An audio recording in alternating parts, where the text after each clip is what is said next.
Selamat datang kembali. Mari kita lanjutkan video yang sebelumnya. Kita ngomongin soal market size stand up comedy di Indonesia. Ini part 2.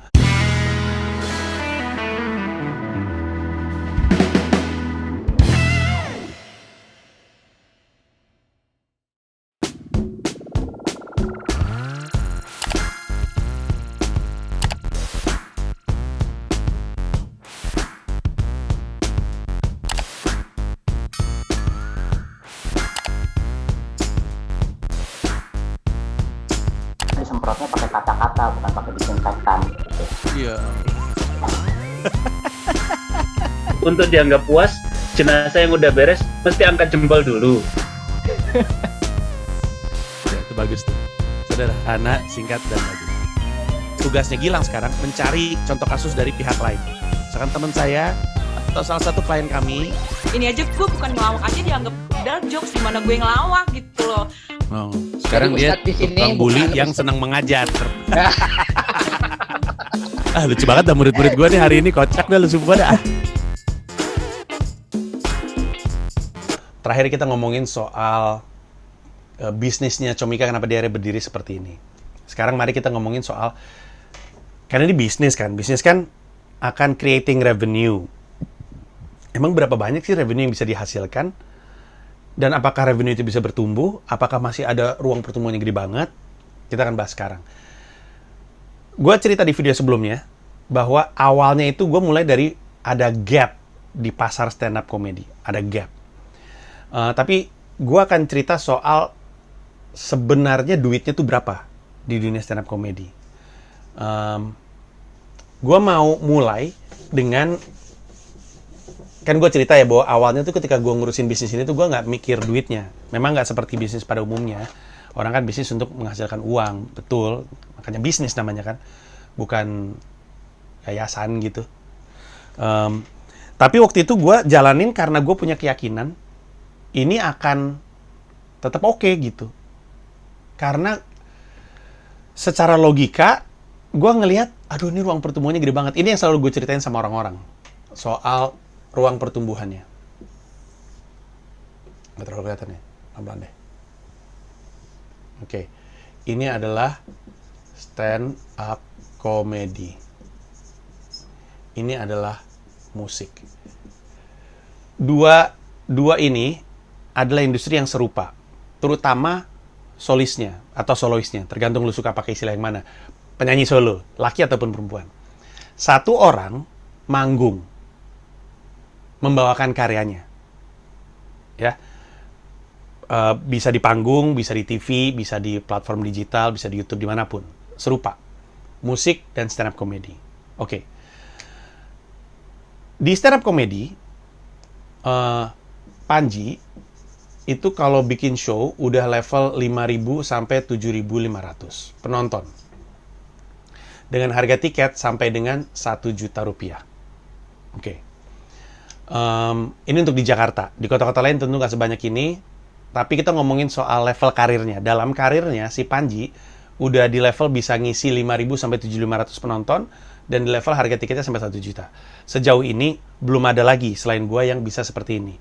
Gue curiga, Radit sebenarnya bisa. Tapi emang dia nggak mau. Karena dia lebih seneng yang intimate gitu. Dan di luar negeri juga banyak yang seperti itu. Ada banyak stand up comedian yang emang nggak gitu suka yang gede-gede sebenarnya. Kayak Dave Chappelle pernah cerita dia nggak akan si arena, nggak akan, dia lebih seneng teater gitu.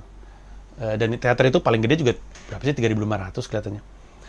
Nah, ada sih kalau di Las Vegas bisa sampai 5.000. Tapi Radit belum ke 5.700 dan tiketnya juga belum nyampe 1 juta rupiah.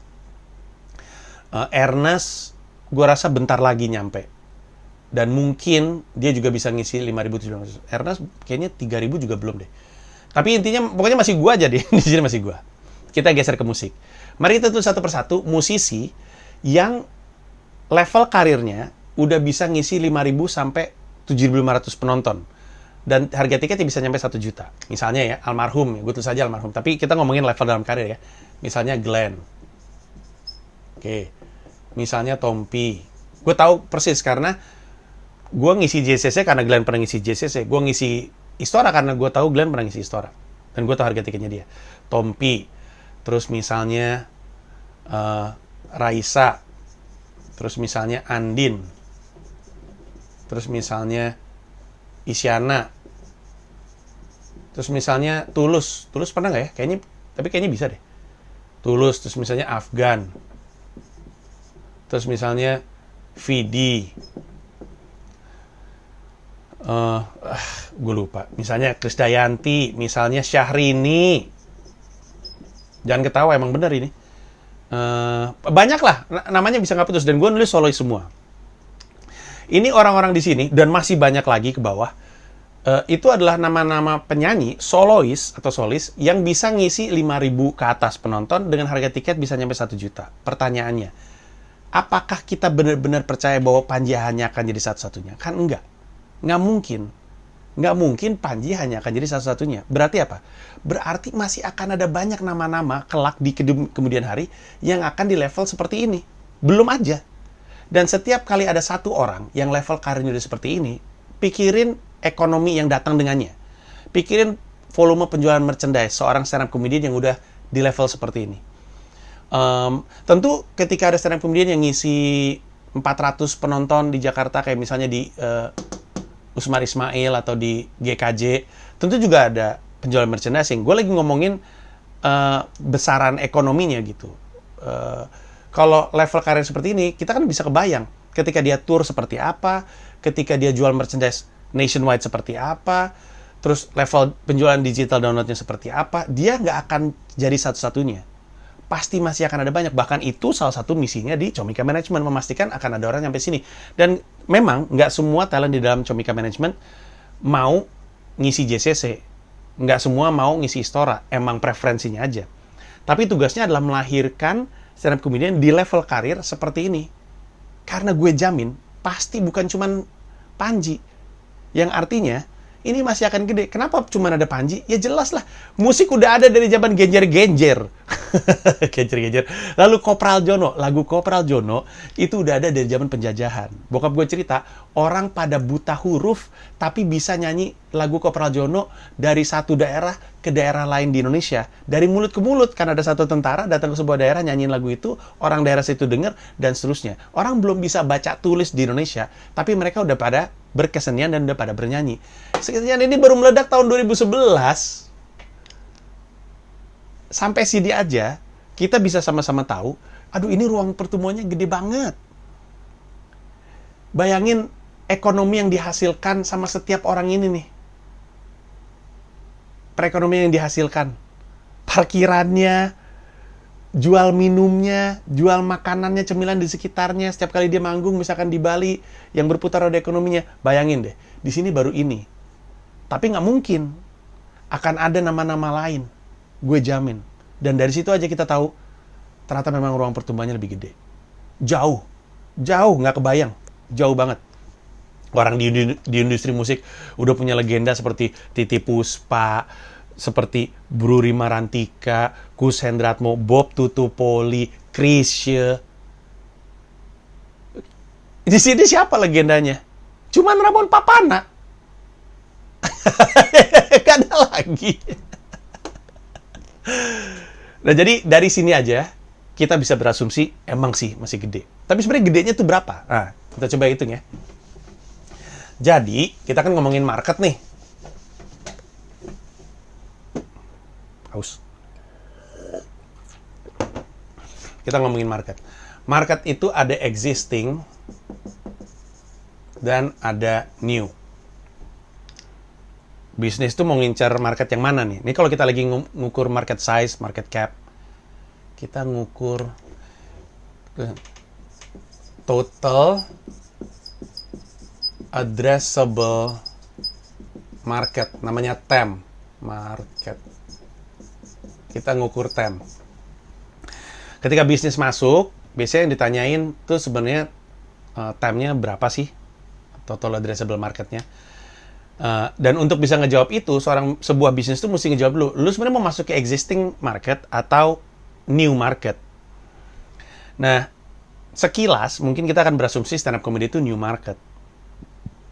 Tapi sebenarnya enggak. Bahkan hampir semua startup yang meledak itu sebenarnya nggak bener-bener ngebuka market baru, tapi ngebaca existing market dan menyadari ada pergeseran, disebutnya shift.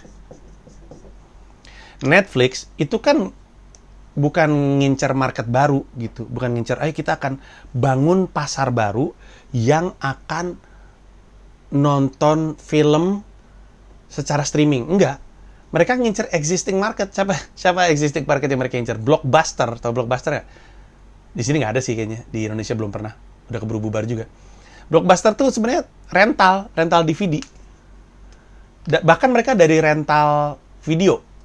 Makanya kan dulu catchphrase-nya Blockbuster tuh be kind, rewind. Gitu. Jadi kalau habis nyewa video, jangan lupa di rewind lagi sampai lucu banget ya. Jadi dulu orang tuh nyewa video kan pita tuh. Nah, abis nonton, orang tuh biasanya langsung masukin lagi ke boxnya, terus dibalikin ke Blockbusternya.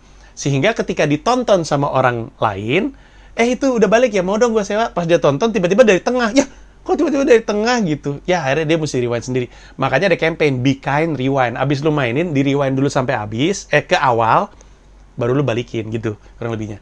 Nah tapi, si Netflix itu ngincer target marketnya si Blockbuster, karena gue takut tiba-tiba ada yang pink muka gue. Ngomong-ngomong ini gue pakai pink karena pilihannya cuma pink dan orange. Ini semua punya anak gue dan gue lebih suka warna pink daripada orange. Dan masih kelihatan kan? Ya. Karena dulu Netflix juga kerjanya nyewain video. Cuman online. Netflix itu bukan gimana caranya ya. Jadi dia ngeliat orang punya kecenderungan untuk nyewa video, tapi mereka nggak mau punya toko, mereka online. Waktu itu dari awal ownernya udah bilang, ayo kita terjun yuk ke dunia.com, tapi apa ya gitu. Amazon kan mulainya dari buku nih. Kita mulainya dari apa? Video yuk gitu. Nanti kita kirimin gitu. Terus akhirnya mereka geser ke DVD dan seterusnya. Tapi Netflix juga awalnya dari existing market gitu. Terus kayak apa lagi ya?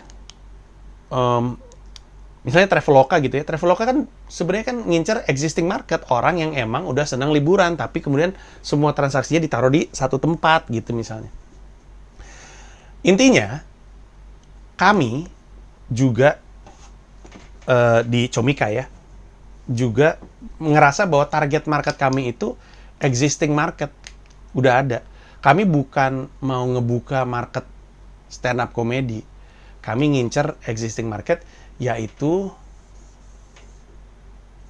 market dunia hiburan secara umum. Jadi orang yang nonton stand up per 2011 dan seterusnya, itu kan bukan orang yang selama ini nggak pernah nonton hiburan, nonton, cuman mereka geser. Jadi ada shift-nya juga, ada pergeseran. Dulu mereka emang udah punya budget untuk hiburan. Mereka biasanya nonton konser musik, lawak waktu itu bukan sesuatu, lawak grup ya, bukan sesuatu yang lazim ditonton live. Iya nggak ya? Iya, karena biasanya grup-grup lawak, jadi karena gue kan sering wawancara grup lawak ya, maksudnya grup lawak zaman dulu, gue wawancara Bang Komeng, Pak Jarwo, terus Bang Miing, gue juga pernah ngobrol sama Pak De Indro, terus intinya gue ngobrol sama pelawak-pelawak zaman dulu. Nah mereka sering cerita, Calontong juga, mereka sering cerita tuh bahwa grup lawak itu kayak K-pop zaman sekarang, ada trennya. Sekarang lagi BTS, yang lain, dari manajemen lain, lagi nunggu dulu. Kalau BTS kan dari, ya gue lupa lagi, bukan Big Bang. Marahin nih gue sama fans K-pop. Ya intinya kan ada Big Bang, ada YG, ada, god damn it, kok gue bisa lupa ya? Ada SM Town, udah ada banyak lah. Tapi kalau BTS lagi dominan, mereka nahan dulu. Mungkin mereka ngeluarin yang perempuannya, si Blackpink. Kayak gitu deh pokoknya. Nah, lawak juga kayak gitu. Jadi kalau yang lagi dominan adalah misalnya Bagito mulu di mana-mana. Nah, yang lain nih nungguin naik nih. Bagito turun 4 sekawan gitu misalkan. 4 sekawan, gitu aja terus. Nah, dan itu membuat pelawak-pelawak ini karena dominan, banyaknya tuh ngisinya di TV atau di corporate gig. Jadi bukan live, bukan bikin show gitu. Nggak lazim tuh kayak Bagito tuh bikin show spesial kayak Panji bikin spesial gitu. Nah, jadi ketika lawak muncul ke permukaan, ada pilihan baru, yaitu nonton komedi. Nonton live komedi itu nggak ada. Nah, jadi sebenarnya yang kami incar adalah market yang existing, market dunia hiburan. Yang kelihatannya lagi mau diajak geser untuk masuk ke dunia yang baru, yaitu stand up comedy. Oke. Berarti sekarang kita tahu, yang kita incar adalah market dunia hiburan. Nah, pertanyaannya berapa market size-nya? Market size-nya berapa? Nah, cara ngitung market size itu bisa top down atau bottom up. Top down itu adalah dari ini aja. Istilahnya guesstimate, beneran nih ada istilahnya. Jadi dia nggak jumlah penduduk berapa, kemudian yang nonton hiburan kira-kira usianya berapa, terus dihitung terus udah gitu di antara ini kira-kira berapa persen yang kerjanya nonton komedi live, terus berapa yang punya budget, gitu-gitu tuh namanya guesstimate itu. Biasanya ngitung dari data gitu. Gue juga udah ngelakuin. Kalau bottom up itu ngikur, tapi dua-duanya ya ini mesti disadari, dua-duanya tuh harus dasarnya itu adalah money spent. Untuk kemudian kita bisa sah nyebut itu sebagai market size. Jumlah duit yang terbayarkan, bukan akan terjadi nanti gitu. Yang berarti kita mesti ngukur berapa sih duit yang sudah teralokasikan per bulan selama ini untuk dunia hiburan. Untuk orang spending dia terhadap hiburan yang kita cari nih. Live. Gue tulis live aja. Hiburan live entertainment. Live entertainment. Live entertainment. Oke. Jadi berapa banyak uang yang sudah keluar, atau berapa sih uang yang keluar per bulan untuk live entertainment gitu, oleh berapa banyak orang. Nah, kalau bottom up kita ngukurnya kita ngukur berapa banyak buyer dikali berapa rata-rata spending mereka, sama dengan rupiahnya, market size-nya secara rupiah. Size secara rupiah. Gitu. Nah, oke. Sekarang kita mulai bikin perhitungannya. Gue tadi udah sempat nge-google, moga-moga gue masih ingat ya. Jadi, data BPS, penonton masyarakat kita ada 270. 270 ini dibagi miskin, rawan, ya nggak ya? Atau beresiko atau apa ya? Terus menuju tengah, sumpah bener nih gue, nggak bohong. Terus tengah, terus atas. Nah, menurut gue, market hiburan kita, market yang kita incar, existing market yang existing market untuk live entertainment itu tuh ada di sini.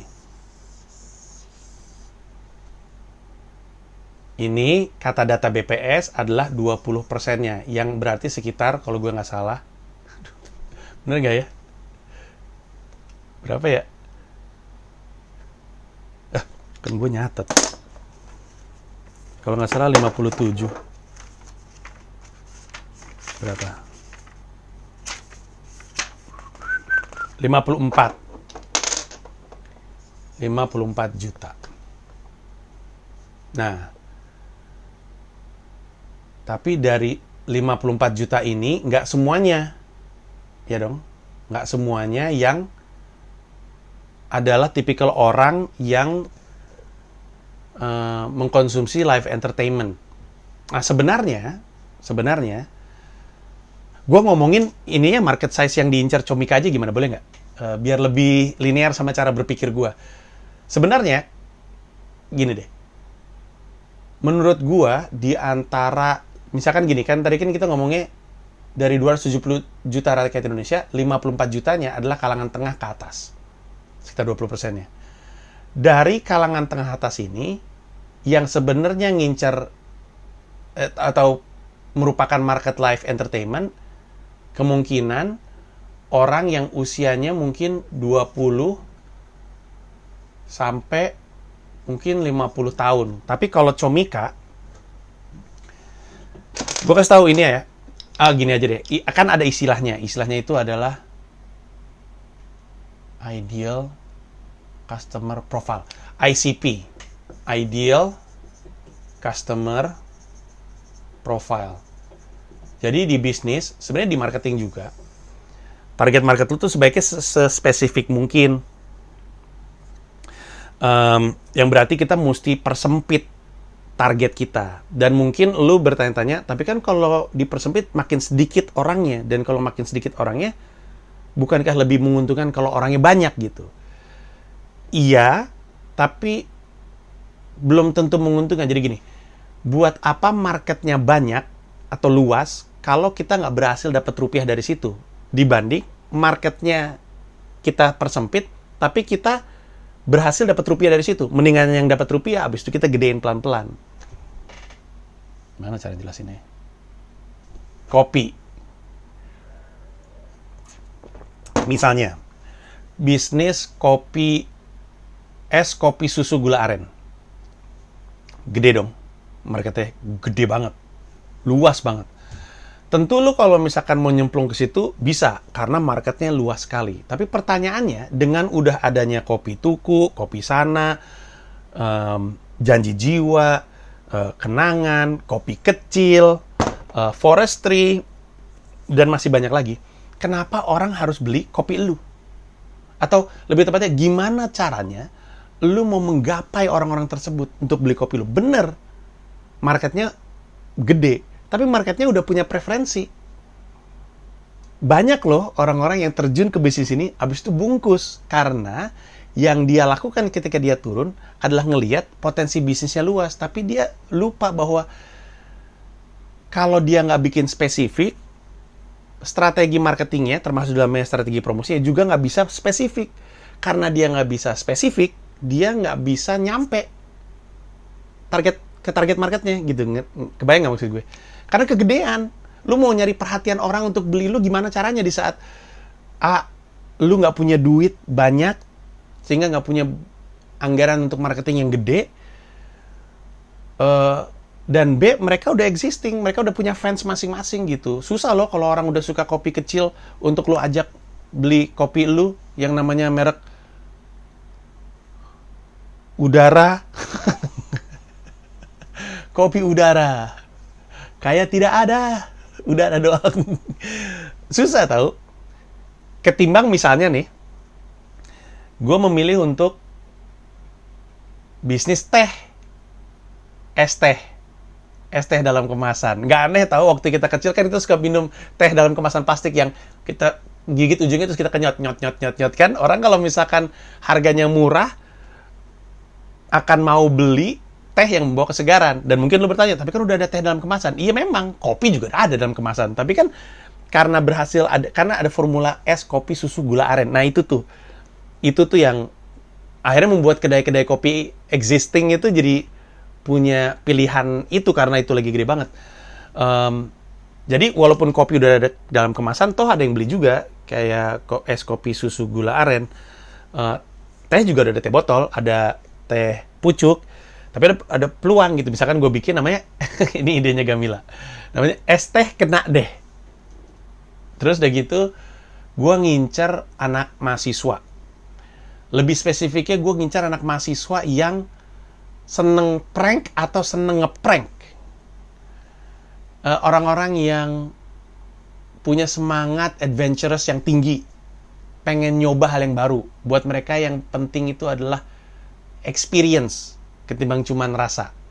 Sehingga turunannya adalah gue bikin es teh Kenadeh, lu nggak pernah tahu varian rasa apa yang lu dapatin. Gokil. Tapi nggak ada yang nggak enak. Ada yang es teh Kenadeh yang variannya madu, ada yang lemon tea, ada yang ditambah misalnya duren, apa ya? Ya gitulah pokoknya. Tapi karena yang diincar spesifik, kemungkinan untuk on target dari sisi marketing, termasuk promosi di dalamnya itu lebih gede. Sehingga kemungkinan untuk lu dapetin duit dari situ lebih besar. Sehingga ketika lu punya duit, baru disebut bisnis. Dan ketika duitnya ada, baru lu bisa scale up. Gitu. Itulah kenapa penting ideal customer profile. Penting untuk mempersempit. Nah, di antara 50 juta ini, yang sebenarnya mungkin ini enggak sih. Enggak, gue rasa total addressable, ini bukan tabnya. Tapi ideal customer profile-nya untuk di kami, itu adalah 20-35 tahun. Kalau di kami bilangnya toleransi ke bawahnya 5 tahun, yang berarti 15. Dan toleransi ke atasnya, 40. 20-40. Dengan toleransi ke atasnya 5 tahun, yang berarti 45. Terus,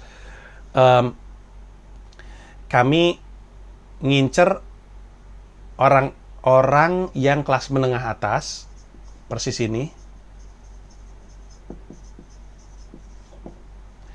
Terus kami ngincer audience yang, apa istilahnya tuh?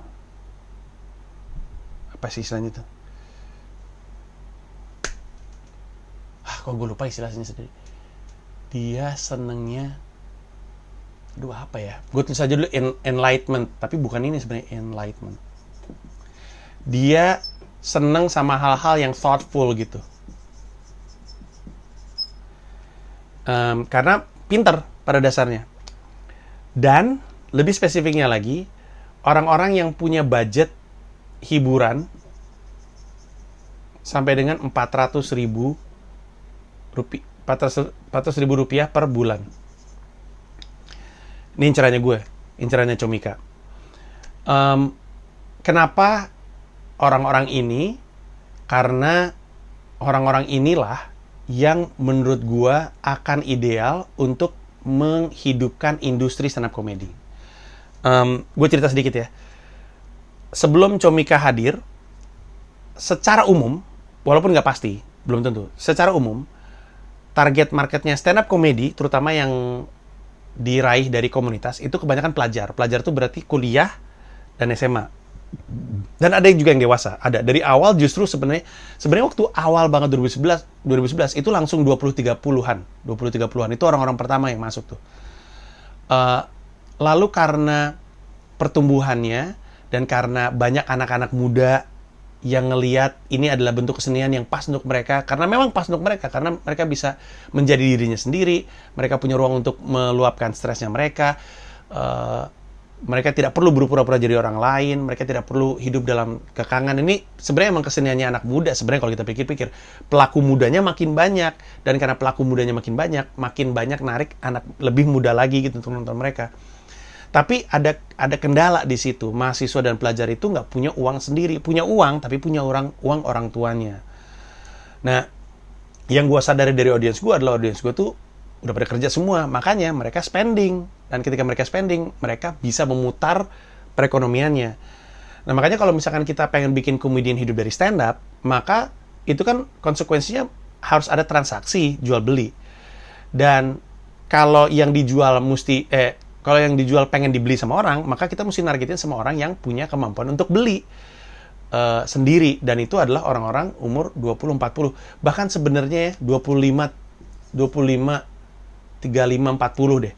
Orang-orang yang kalau 20 tuh kan first jobber banget ya. Duitnya itu, gue nyebutnya orang-orang yang baru kerja tuh orang-orang yang maaf ya, orang-orang yang stresnya dibikin-bikin. Pasti orang pada tahu deh. Lu tahu nggak anak-anak yang baru kerja terus, aduh gila nih gue sibuk banget, yang ngeluh sibuk tapi senang sibuk, tahu nggak? Yang sibuk itu sibuk, gue udah gede nih gitu. Bukan itu yang gue incer. Gue ngincer orang yang sibuknya beneran. Ketika dia udah umur 25 ke 35, maka dia ada di level karir di mana dia udah cukup panjang kerjanya, sehingga tanggung jawabnya juga udah semakin besar, tapi dia masih punya atasan di atasnya. Sehingga dia masih dapat tekanan dari atasannya. Dan ketika dia mungkin umur 35-40, dia udah mesti di level manajerial, di mana dia punya bawahan, tapi dia punya atasan juga, jadi saling tekan-menekan. Dan orang-orang ini adalah profil orang-orang yang stresnya beneran. Dan ketika mereka stresnya beneran, mereka tipe-tipe orang yang butuh hiburan. Di saat yang bersamaan, mereka cukup punya duit untuk punya kemampuan spending. Ini kan spesifik ya, ini dari tengah ke atas, lebih spesifik lagi, karena nggak semua orang di ekonomi menengah ke atas itu nganggarin dirinya hiburan 400.000 per bulan. Ada yang lebih, ada yang di bawah, tapi di bawah bukan karena dia nggak punya duit, emang karena nggak aja. Jadi gue nyari cerukan yang lebih kecil lagi. Emang siapa? Emang kayak apa nih orang-orang kayak gini? Orang-orang yang sebelum stand up comedy itu tuh ngeluarin, dan ini 100.000 per minggu, dan itu adalah angka yang bukan moderat, bahkan cenderung lebih kecil lagi. Karena dulu orang kan nyari hiburan mingguannya itu adalah antara live music atau DJ. Nah, live music itu anggarannya minimalnya seginilah, karena live music kan ada dua jenis ya. Ada yang first drink charge, yang berarti nggak ada tiketnya, tapi kalau mau nonton bayar minum. Nah, bayar minumnya biasanya 50, 75, tergantung jenis minumannya apa. Kalau misalkan iced tea biasanya 45, 50. Terus mungkin lo bertanya, iced tea macam apa? 40-50. Iced tea di restoran dan cafe yang jadi inceran market gue ini. Tapi kalau misalkan first drink charge-nya adalah wine, akan lebih gede lagi, 100-150 ribu. Nah, tapi anggaplah first drink charge-nya 50 ribu. Biasanya nggak minum doang, biasanya makan. Dan buntut-buntutnya ya 100 ribu juga, minimal lah gitu. Atau pakai cover charge, yang berarti lo bayar tiket di depan, tapi di dalam biasanya lo beli minum lagi. Jadi spending, buntut-buntutnya 100 ribu juga. Nah, ada orang yang tiap minggu ada budget hiburannya. Tiap minggu nonton live music, atau tiap minggu dugem. Percaya sama gue, ada juga yang tiap hari. Anda pasti tahu ini juga.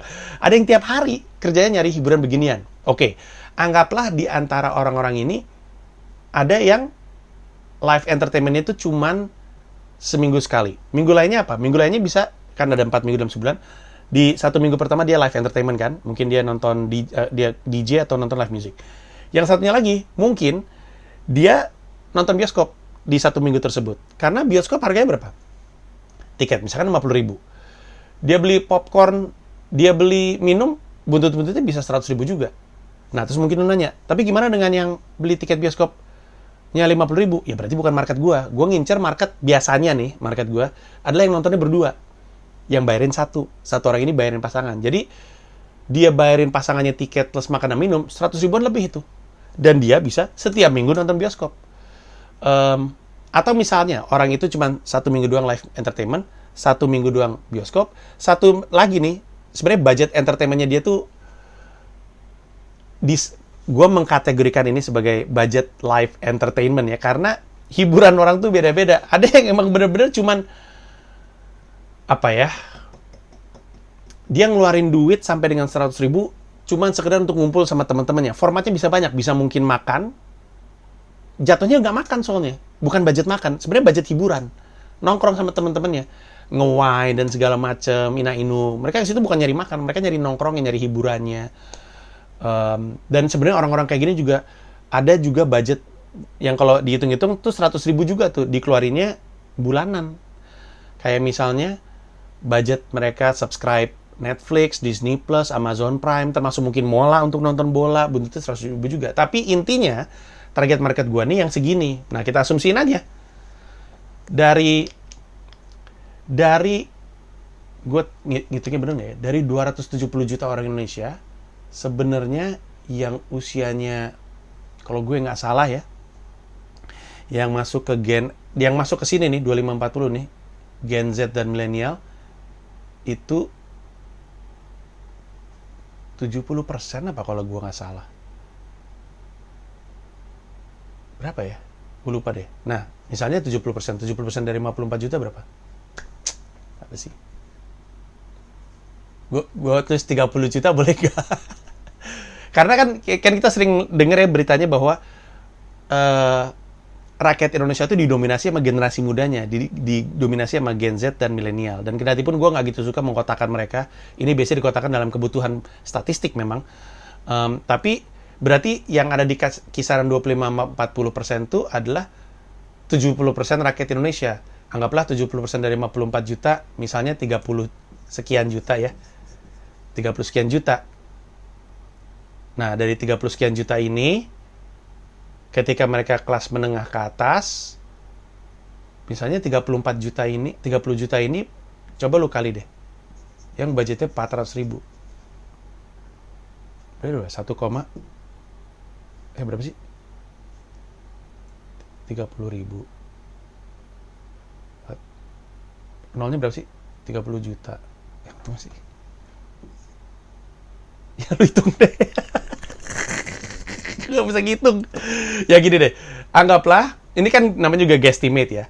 Anggaplah sebenarnya di antara 270 juta rakyat Indonesia, target marketnya Comika itu sebenarnya 30 juta. Gue yakin sebenarnya kayaknya angkanya nggak segini deh. Kayaknya mungkin 20%-an nih, 20%-an. Mungkin total-total tuh yang masuk ke ideal customer profile gue sebenarnya cuma 20 juta dari rakyat Indonesia. Nah, 20 juta dari rakyat Indonesia. Nah, kalau asumsinya 20 juta rakyat Indonesia adalah tipikal 25-40 yang thoughtful, yang suka hal-hal yang enlightening gitu ya, dan budget hiburannya 400 ribu per bulan, berarti market size-nya kita secara manusia adalah 20 juta orang, dan secara rupiah adalah, ya udah lu kali aja 400 ribu dikali 20 juta, X rupiah. RPX. Dan itu adalah market size-nya Comika. Tapi ini kan guesstimation ya.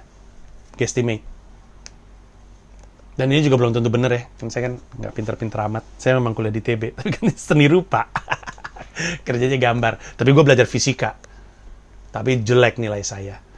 Tapi lulus. Nah ini berarti market size-nya Comika tepatnya.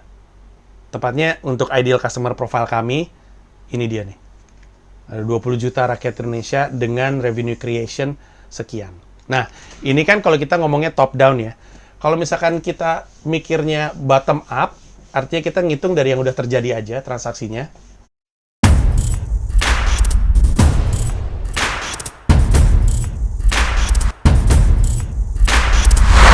Ya mungkin pertumbuhan ekonomi kita minus, tapi tahun depan kita akan enak coy. Nah kan ganggu ya. Nengok ke belakang. Terus dia pergi. Ditinggal.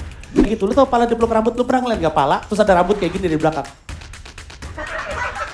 Marah. Habis dia bilang, saya telepon Kapolri ya. Saya kenal sama Kapolri. Silakan Bu, telepon aja. Handphone saya mati. Diliatin dulu nih. Baru dia pakai kacamata. Kenapa nggak langsung ya? Tahu nggak kenapa? Karena ukurannya kecil kayak baterai A2.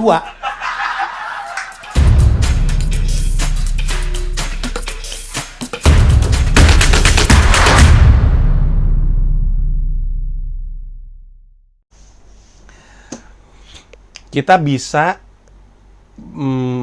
bikin perkiraan dari transaksi yang sudah pernah terjadi di sebenarnya harusnya di dunia hiburan ya. Gue nggak punya datanya, tapi kita bisa bayangin sebenarnya ya. Oh, tapi enggak sih. Sebenarnya gue bisa aja ngasih lu bayangan berapa duit stand up comedy dengan ngasih tahu revenue perusahaan gue. Tapi tentu saya kan tidak mau ngasih revenue perusahaan. Atau gini aja untuk bayangan. Comika Indonesia itu udah PKP. Harusnya itu cukup ngasih gambaran berapa revenue perusahaan kami dalam 1 tahun. Udah PKP dari tahun 2020, 2019, lupa gue. Jadi 2020 kayaknya, udah PKP. Dan sebenarnya kan lu tahu ya PKP, untuk yang nggak tahu PKP, jadi kan ada istilahnya PKP, ada non PKP, ada PKP. PKP itu adalah pengusaha kena pajak. Pengusaha itu yang dimaksud itu bisa individu atau perusahaan. Pengusaha kena pajak. Dan ada non PKP, perusahaan yang nggak kena pajak. Apa yang membedakan? Ada ambang revenue per tahun. Yang di bawah ambang tersebut, gue nggak mau sebut angkanya, kalau gue sebut angkanya langsung Gue tuh cenderung di video ini tuh gue cenderung enggan ngomongin angka karena gue nggak pengen diskusinya geser ke angkanya. Karena orang-orang pasti kayak gitu, hah? Segini uangnya? Wow.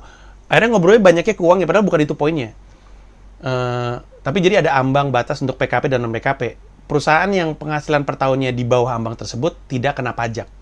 Ini kebijakan pemerintah untuk memastikan usaha-usaha kecil ya itu dikasih insentif untuk tumbuh dengan tidak ditarik pajak. Nah, kami udah PKP dan kami itu ada 2 perusahaan, ada WPI dan CTI. CTI itu yang Comika.id. Jadi Comika.id itu udah perusahaan sendiri dengan direktur sendiri namanya Lutfian. Sementara WPI itu gua direkturnya. Nah, WPI itu udah PKP, CTI menuju PKP bentar lagi dan kami agak jauh dari ambang PKP-nya untuk bayangan lu aja. Jadi lu ada bayangan dan itu baru yang kami berhasil ambil. Sebenarnya kan potensinya masih lebih gede lagi. Kalau kita bayangin ya, berapa yang dihasilkan secara total, secara ekonomi ya. Ini di stand up comedy aja. Kita coba ya, bayangin aja ya. Kita ambil tahun 2018, kelihatan nggak? Nggak kelihatan ya? 2018 ke 2019. Udah mulai nggak kelihatan ya? Nanti ya. Pakai ini kali ya. Kelihatan ya, 2018 ke 2019.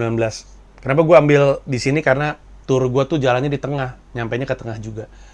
Gue ngomongin soal, kita ngebayangin aja uang yang dihasilkan di stand up comedy pada tahun tersebut. Kita mulai dari Pragiwaksono deh. Pragiwaksono Stand Up Comedy World Tour itu total menjual di Jakarta 5.000. Surabaya dan Jogja 2.500-an lebih masing-masing. Berarti itu udah 10.000. Terus yang gede lagi Makassar 900 sekian.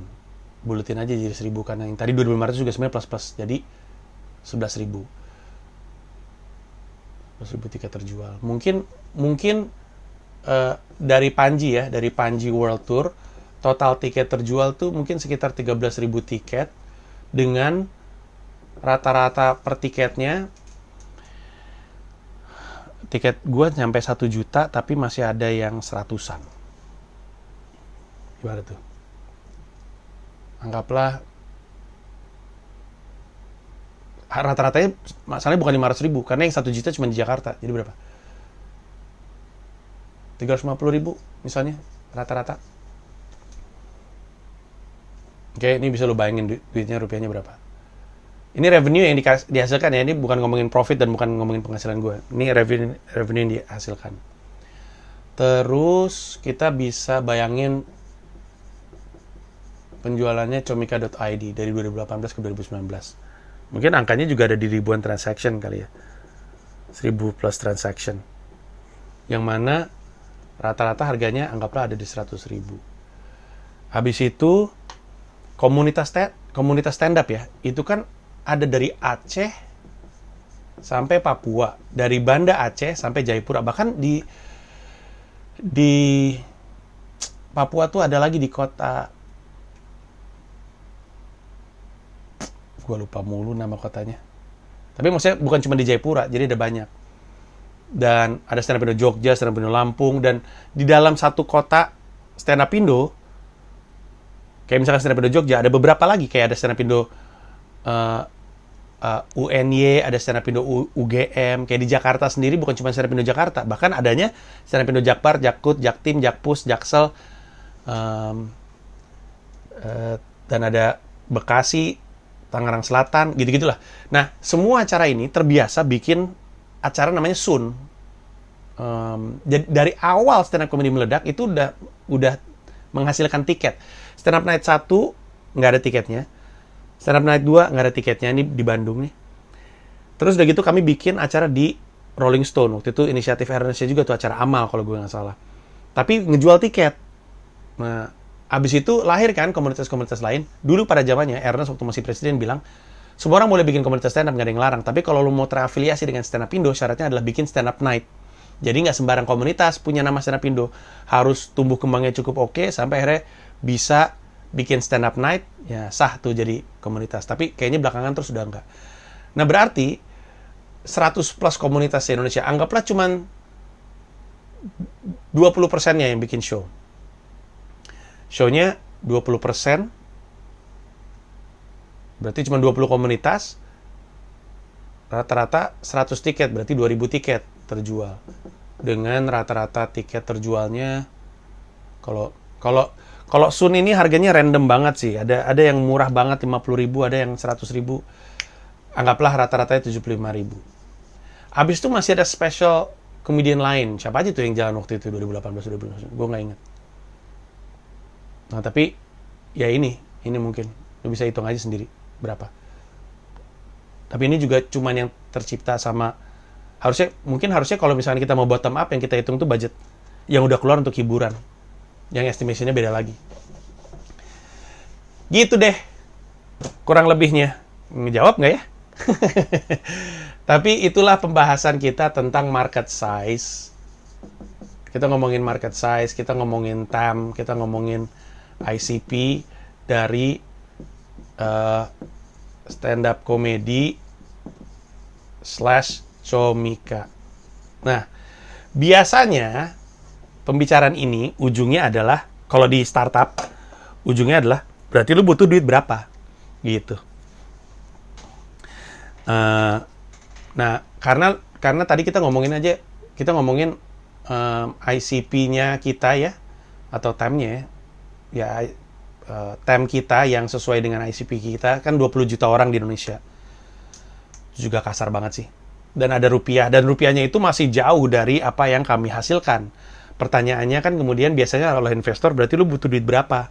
Sejujurnya, gue kalau misalnya lu juga bertanya-tanya soal itu, misalkan ada orang yang mikir, boleh juga nih, mungkin dia tertipu oleh ucapan saya yang sotoy ini, gitu. Misalnya saya bilang, gue kayaknya mau deh jadi angel investor gitu, atau mau naruh duit di situ. Lu butuh duit berapa? Jawabannya terus terang gue juga nggak tahu, karena fokus gue sebenarnya nggak ke situ. Gue masih pengen ngerapihin perusahaannya aja dulu, pengen ngerapihin engine-nya untuk kerja dengan rapih, karena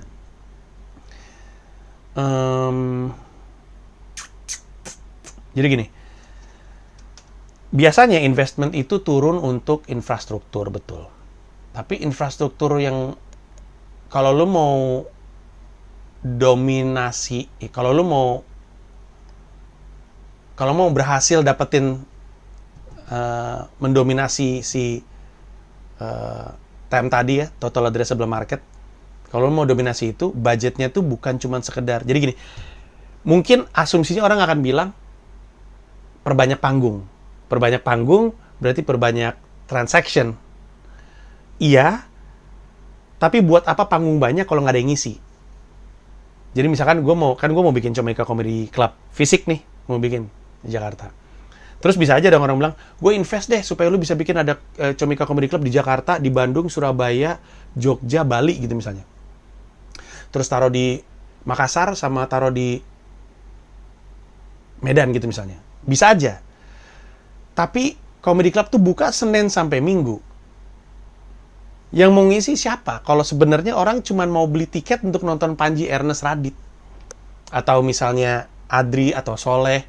Atau ya lu bisa hitung pakai tangan deh. Mungkin komika yang membuat orang mau nonton nggak banyak gitu. Semua lu gilir. Harinya ada 7. Seminggu. Tempatnya ada 7. Jadi kan mau lu gilir gimana ini? Habis itu ada 52 minggu. Intinya, bikin infrastruktur doang nggak cukup kalau nggak dibikin orang untuk ngisinya. Nah berarti yang juga mesti difokusin adalah investment macam apa yang bisa membantu membuat komika yang ada di level solid tumbuh jadi komika yang ada di level orang mau untuk beli tiket dia. Dan itu tidak mudah. Itu tidak serta-merta ikutin dia kompetisi lalu dia terkenal. Enggak.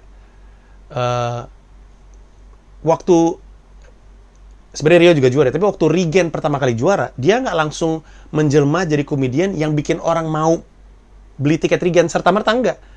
Regen butuh waktu untuk berproses, ngembangin karirnya untuk jadi monster seperti hari ini. Sekarang dia mulai bikin show. Itu juga kayaknya spesialnya baru pertama ya, kayak wedding proposal yang sendirian. Ya nggak ya? Rio Dumatubun habis juara suci, Bintang Emon habis juara suca. Nggak langsung tumbuh jadi talent yang bikin orang mau beli tiket ketika ada namanya dia, enggak. Butuh waktu untuk berproses. Nah, terus kan pertanyaannya, investment macam apa yang akan membuat orang tumbuh kembang? Nggak mudah sebenarnya. Karena di dalamnya dibutuhkan pembentukan personal branding, punya konten, create konten. Makanya kami punya Comika Space. Terus ada, nggak sederhana. Itu juga, habis itu kita mesti mikirin gimana caranya kita numbuhin orang di level 0 ke level solid. Untuk kemudian yang dari solid bisa dinaikin ke level orang mau beli tiket untuk nonton dia. Nah itu nggak sesederhana itu. Makanya gue bukannya nggak mau investment ya, nggak pernah mikir ke arah sana karena fokus gue lebih kepada perusahaannya sendiri. Untuk memastikan kami jadi perusahaan seperti yang gue bilang tadi di video sebelumnya. Untuk bikin sebuah perusahaan, seluruh unitnya percaya bahwa mereka tuh lahir untuk satu manusia, seorang komika. Nggak semuanya nempel di kepalanya. Itu tantangan gue. Dan yang gue lakukan sekarang, kan gini ya, kan gue dibilang di video sebelumnya, gue itu pengen menduplikasi bukti sukses gue ngegedein personal brand gue ke brand Comika. Jadi semua yang ada dalam diri gue tuh mesti pindah ke perusahaan. Etos kerja gue, kedisiplinan gue, standar gue dalam kerja, itu pindah ke perusahaan semua. Nah ini butuh proses dan butuh waktu. Jadi gue masih sibuk ngulik perusahaan gue sendiri aja sebelum buka investment. Karena ya perusahaan lain seneng pasti dapat duit. Cuman itu bukan duit dia, duit investornya. Dan itu diharapkan untuk balik. Jadi untuk sekarang kami masih bootstrap aja. Tahun ini dan tahun depan akan jadi tahun yang menarik sih untuk Comika. Karena kami lagi ngurusin kantor baru nih, markas Comika di Wijaya. Di Wijaya 1. Lo kalau buka Waze atau buka Google Maps, coba aja Comika markas Comika, ketemu kantor kami. Itu lagi kami renov untuk jadi kantor kami yang baru dengan segala fasilitasnya dan akan jadi tempat di mana Comika Management, kok ini lagi sih? Comika Management, Comika Event, Comika.id, Physical, Pecahkan, itu bisa kerja di satu tempat yang sama. Di mana di dalamnya Comika Media juga akan kerja dan juga Comika Space akan punya studio di sana. Comika Space. Dan ini adalah seorang komika. Nah, terkait sama market size dan market cap gitu ya, soal market existing atau new, sebenarnya kalau lu lihat ini, dia bersinggungan dengan industri lain. Yang tadi kita ngomongin soal market size dunia hiburan, itu kan sebenarnya market size-nya dia. Tapi di sini, di Comika.id, sebenarnya gue masuk ke market existing, yaitu market OTT streaming service. Marketnya, gue nggak mau ngomong bersaing ya, tapi marketnya Netflix, marketnya Disney Plus, orang-orang yang udah biasa subscribe untuk nonton streaming. Itu kan market terpisah dari market yang kita diskusiin itu tadi. Tadi kan kita ngomongin market yang live entertainment, yang market yang setiap bulannya itu punya kemampuan untuk spending gitu, untuk nonton sesuatu. Yang waktu itu terbuktikan kebenarannya waktu kami berhasil jalanin CMM gitu. Comika Money Market gitu. Itu kan baru di situ. Ini kan berarti kan gue kan geser-geser ke yang lain. Physical berarti kan juga nyentuh existing market fashion gitu. Existing hype culture gitu. Pecahkan juga masuk ke industri pendidikan gitu, memper-memper ke sana. Karena seperti yang lu tahu, apalagi setelah ada prakerja ya, itu kelas online tuh bermunculan gitu. Dan ini juga. Nah, jadi ini aja nih ya, telemanagement itu juga sebenarnya nyentuh existing market juga gitu. Sebelum ada stand up comedy sebagai sebuah talent, corporate gig kan isinya kan cuma penyanyi atau grup lawak, tapi grup lawak jarang ya, cuma penyanyi. Tapi sekarang dia masuk ke market tersebut. Kita bisa hitung tuh existing marketnya berapa, atau total addressable market di talent aja. Kita bisa hitung tuh berapa tuh. Karena kayak dulu sebelum stand up comedy meledak, orang brand gitu ya, kalau bikin acara korporat gitu ya, itu bayar band. Misalnya bayar band 60 juta. Ya. Mereka bisa geser ke stand up comedian sekarang. Bukan karena stand up comedian murah. Ada stand up comedian yang budgetnya 60 juta. Ada. Cuman mereka tetap, walaupun budgetnya sama, tetap gesernya ke stand up comedian. Tahu nggak kenapa? Karena nggak lebih ribet. Kalau lu ngeluarin 60 juta untuk hiburan setengah jam, untuk band, lu bayar band untuk hiburan setengah jam, bayar 60 juta, lu dapat personel 5, dengan misalnya backing vokal 3, terus udah gitu ada kru 5 lagi, itu udah 13. Lu pikirin aja berapa banyak ruang yang mesti disiapin, berapa banyak konsumsi. Abis itu kalau band pasti ada loading, abis itu ada sound check juga tang, tang, tang, dik, dik, dik, lo. Sepanjang itu, yang mana stand up comedian, lu bayar 1 orang untuk ngisi 30 menit dengan duit 60 juta, nggak ada loading, datang juga soundcheck juga cuman bentar doang, duitnya sama, konsumsi juga paling mentok 2, paling cuman dia sama road manajernya dia atau manajernya dia, atau 3 sama opener kalau misalnya mau sama opener. Budgetnya sama, karena sekarang stand up comedian bisa ngisi 30 menit menghibur. Bisa. Akhirnya apa? Akhirnya ngegeser. Ada shifting juga. Makanya job corporate banyak. Dan untuk stand up comedian, kami masih bisa menghibur live streaming via Zoom. Makanya ada banyak job stand up via Zoom. Band nggak bisa via Zoom. Bisa sih, tapi mungkin nggak terlalu banyak. Nah, jadi kalau kita ngomongin soal market size-nya Comika, sebenarnya nggak cuma di sini doang. Memang dominannya di sini ya. Tapi sebenarnya ini punya market sendiri yang sebenarnya disentuh sama setiap unit bisnis yang kalau kita hitung-hitung berarti gede lagi juga gitu. Kayak pecahkan ketika masuk ke dunia edukasi, itu kan modul kami namanya, judulnya adalah menyisipkan stand up comedy ketika presentasi di kantor. Itu aja presentasi di kantor, itu kan udah bersinggungan dengan existing market karena banyak kelas-kelas online atau workshop public speaking. Pecahkan masuk ke sana, Comika via pecahkan masuk ke sana, mencoba untuk ngambil dikit. Itulah kenapa sebenarnya gue sangat optimis dengan Comika. Yang kami bisa lakukan sebagai sebuah perusahaan itu masih sangat mengagumkan.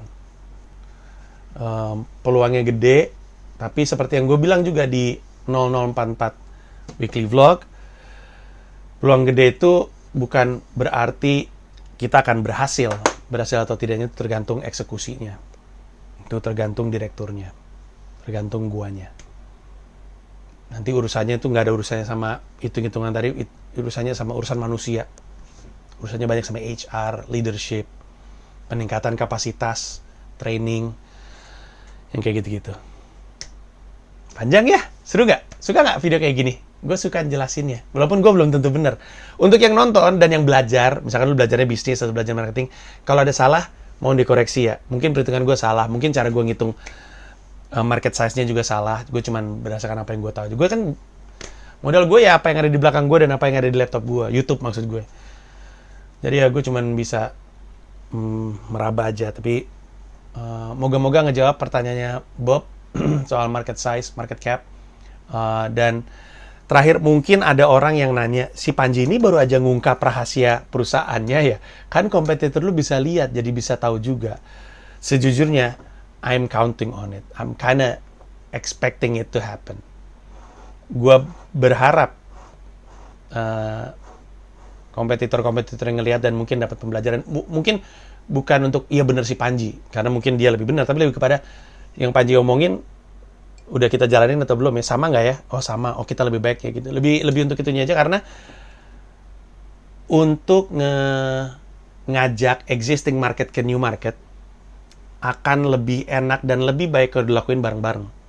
Bagaimanapun gue adalah orang yang kompetitif dan gue selalu ngelihat perusahaan-perusahaan lain sebagai kompetitor, tapi sejujurnya semuanya itu mitra dalam membesarkan industri stand-up comedy.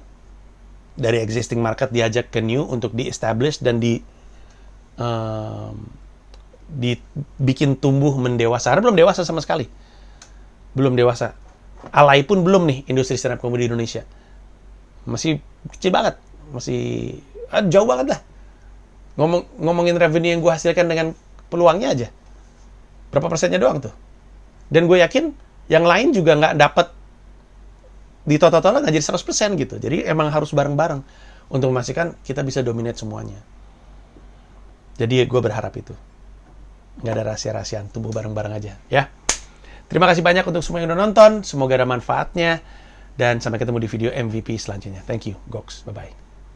Terima kasih udah nonton video ini dan juga terima kasih udah subscribe kanal YouTube gua. Gua mau ngasih tahu bahwa gua membuka YouTube membership dan ada 3 jenis penawaran. Ada 1 paham Rp30.000, ada 1 rasa Rp125.000, ada 1 jiwa Rp1,5 juta. Masing-masing punya manfaat-manfaat tersendiri. Ada konten-konten khusus yang gue siapkan untuk para member. Kalau tertarik silahkan mampir ke home, klik join.